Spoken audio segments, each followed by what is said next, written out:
Hello guys, আজকে তোমাদের সাথে আমি পনিরের রেসিপি শেয়ার করব। আমি যেভাবে করি সেইভাবেই শেয়ার করব।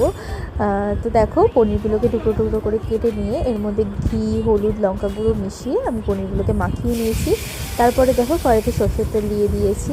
সর্ষের তেলে আমি পনিরগুলোকে হালকা লাল লাল করে ভেজে নিয়েছি। অনেকে সাদা তেল ইউজ করে, সাদা তেল দিলে পনিরগুলো লেগে যায় কড়াইতে, তাই আমি সর্ষের তেল ইউজ করি। তো দেখো, এরপরে আলুগুলোকে ভেজে নিচ্ছি। আলুগুলোকে ভেজে আমি দেখো পনিরের সাথে একসাথে নামিয়ে নিয়েছি।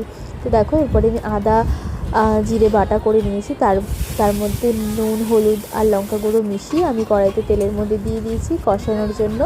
তো দেখো, হালকা লাল লাল মশলাটা কষে যাওয়ার পরে তারপরে আমি টক দই দিয়ে দিচ্ছি। টক দই দিয়ে ভালো করে কষিয়ে নেব।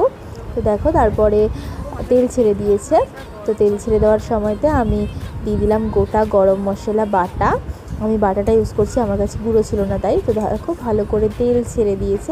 তেল ছেড়ে দেওয়ার পরে আমি আবার পনির আলু ভাজাটা আমি দিয়ে দিলাম, মশলার সাথে মাখিয়ে নিচ্ছি। মাখিয়ে একটু হালকা করে কষিয়ে আবার জল দিয়ে দিলাম। এখানে আমি গরম জল ইউজ করেছি। দেখো, মশলার সাথে জলের সাথে ভালো করে মিশিয়ে নিচ্ছি। দেখো ফুটছে, ফোটার সময়তে দেখো রেডি হয়ে গেছে পনির।